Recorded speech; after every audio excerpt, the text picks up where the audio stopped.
I used to think Islam was only about rules, about what's allowed and what's forbidden, about obligations that had to be carried out every single day. I was born a Muslim. I knew how to pray. I had memorized several verses from the Quran. I knew the name of Prophet Muhammad. But strangely, I never truly understood what Islam meant in my life, until one day I reached the lowest point of my life. Problems came one after another. Fear, anxiety, and disappointment mixed into one overwhelming feeling. At that time, no one really understood what was going on inside my head. That night, for the first time, I prayed not because it was an obligation, but because I needed something to lean on. In a long prostration, I cried, not with beautiful words, just simple complaints. And right there, I began to feel something different, a sense of peace that's hard to explain.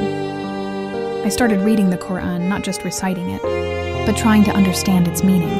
I found verses about patience, about hope, about how Allah never abandons His servants. I learned that Islam is not just ritual. Islam is a relationship between a servant and their Lord.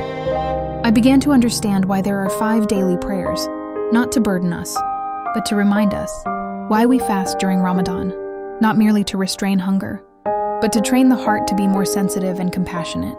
Why there is zakat, so we never forget that there are people out there who are in need.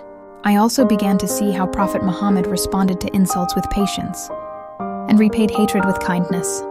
From that, I realized that Islam is beautiful when it is practiced through character. Slowly, my life didn't instantly become perfect. The problems were still there, but my heart was different, stronger, calmer.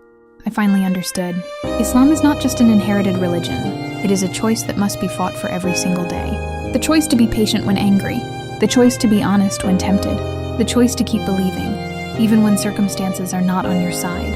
And since then, I no longer see Islam as a burden, but as a light. Because when the world feels dark, Islam teaches me how to find light within my own heart.